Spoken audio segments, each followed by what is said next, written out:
Hi there and welcome back to Japan and to our reaction and review to Hanabi Fireworks by DAOKO and Kenshi Yonezu. As always, this is the review video. If you want to see the reaction that I've just done, pause this video before I give you the review, click the link in the description below and it will open a separate little YouTube player where you can see the song along with me, just in case you've never heard it before, you want to see the video or you just want to see my reaction.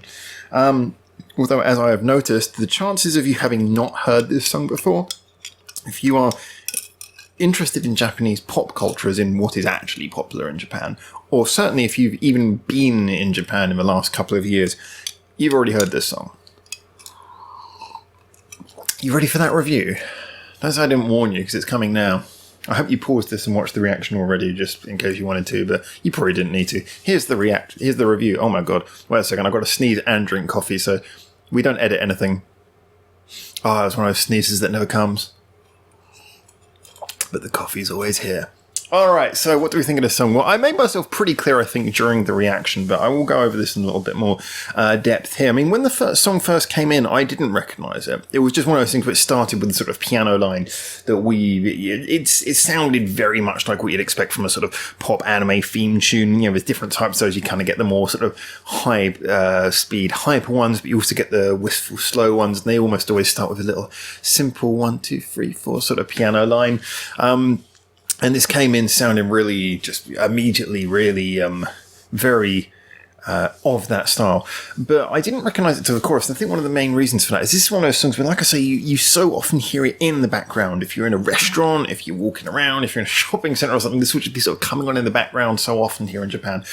Maybe not so much now, but certainly when it came out, I didn't check when this came out, but I'm assuming this is about 2 years old now, probably, just from a guess. But yeah, this is one of those ones where everyone recognises the chorus, but sitting down and listening to it was quite interesting, especially once I knew what the song was, because I started picking up on a lot of things that were really great. Now, obviously, it's very easy for me to say as someone who likes all different styles of music, and I often defend pop a lot when it's done in a sort of most professional and detailed way, and you get that real sense of quality producers and writers being involved. It's really easy for me to sort of pick out things like that and say, oh, that's really great. But I think this is one of those songs where I think anyone can just appreciate there was just some beautiful touches in this. Right from the beginning, where that had that little thing where the guitar was sort of building up and slightly phasing and then stop. Just little bits like that, just little accents here and there, little things that were put into the song that just were such delicate little touches that really elevated it and you know, gave a sense of tension, emotion, and purpose that if this song was just played straight, it wouldn't be lacking, but it would not be as elevated as it has been with those extra touches added. The song just, to me, sounded very rounded, and yet at the same time, the core elements that you're listening to most of the time are very simple. You know, it's about a simple sort of chord pattern, a simple vocal melody, but it's just playfully doing little sounds around all the time.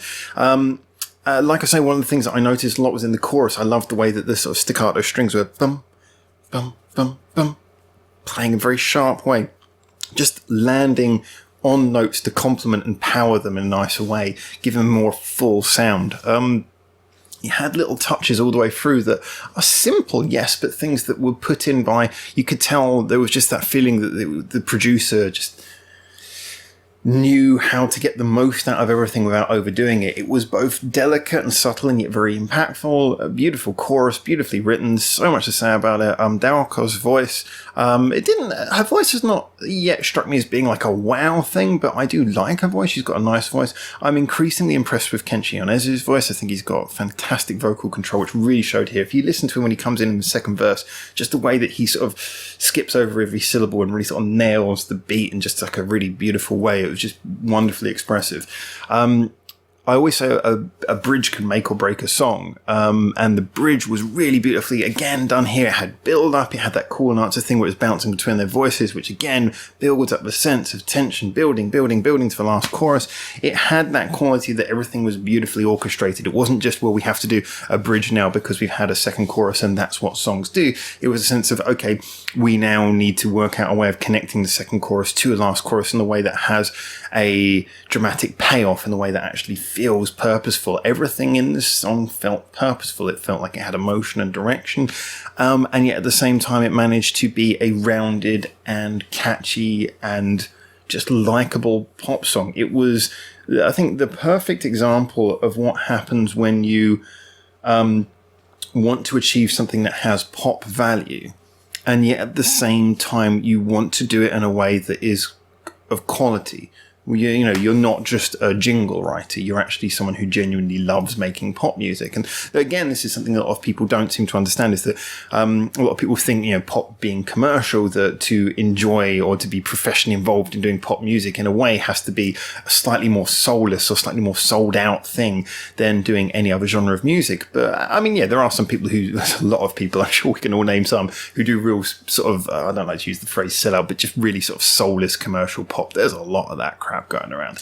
But that's not to say there are people out there who genuinely love pop as an art form. They love it as a style of music writing. And this, to me, felt like it was constructed by people who love making pop music, who love this style.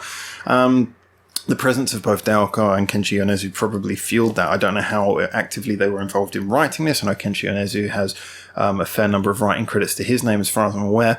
So I would imagine he wrote this, but certainly there was producers involved. I wouldn't be surprised if maybe there was one core writer, but a lot of other people had their hands in this. It just felt like something where there was a lot of care went into it in the way that a lot of times you can get with some of the really good, effective sort of hits, if you will. Yeah, to me, this was very pleasing. I think also as well because I heard this chorus to the point where if I just heard this chorus on its own, isolated whilst walking around somewhere in Japan, I'd just think, it's that song again. But hearing it in context, suddenly it feels like this much more purposeful thing. I feel like I've had something that I already recognised, and suddenly it's been given this much grander depth and this much greater quality. Like, you know, if you just see the same person working down the shops every day and then suddenly you hear their backstory and realise, this person's actually really interesting, or something really, you find out something really good about them or whatever. I always think there's I'm going to say, this is totally bizarre, I'm going to say it anyway. I'm at the convenience store next door to here. There's this girl who works there most of the time, and she's got a lovely personality, and she looks like she's probably very pretty, but every time you see her, she's got the mask on, because obviously COVID precautions, good for her. And I always sort of wonder, I was like, one day I'm going to see you without the mask, and you're probably going to be a really good looking person, but I'll probably never know. It's kind of like that. It's kind of like, yeah, I've seen this so many times, but the song has been unmasked. It's like, I can see its full face now. I can recognise it and appreciate it as a more full thing now. So there you go. Beautiful example. I just throwing in little bits of random information. Anyway, guys, so that's my opinions. I'd be surprised if anyone disliked this, but as always, every opinion is relevant. Music is only as enjoyable as it is to you as the subjective listener. I speak as someone who's worked with music for my entire adult life, but by all means, tell me what you think. Try and justify the opinions, and let's have a good conversation about this one. This was a really interesting one. I hope a lot of people enjoyed it. If you've got more Kenshi Yonezu or DAOKO songs, or DAOKO, I don't know how you're supposed to pronounce the name. I'm guessing DAOKO. DAOKO? It's really hard to say, but I'm guessing the Japanese way. Feel free to put them into our many suggestion threads we've got on Discord, but preferably the Reddit one's the best one to do it. You can find our social medias linked in the description below as well. Great place if you want to talk to more people who follow Japanese music. We've got a good number of them on here by now. Also, a big thank you to anyone who likes, subscribes, does any of the YouTubey things, because we're a non-monetized channel, so anything that helps the algorithm, greatly appreciated. A massive thank you to our patrons, as always, for keeping this channel alive. Like I say, non-monetized, they are actually the lifeblood in this whole thing. And really, until I see you guys again on the next video, all I can say for now is thank you for making it through to the end of this Waffle Fest. Gracias. So, for now, until then, for now, ciao ciao.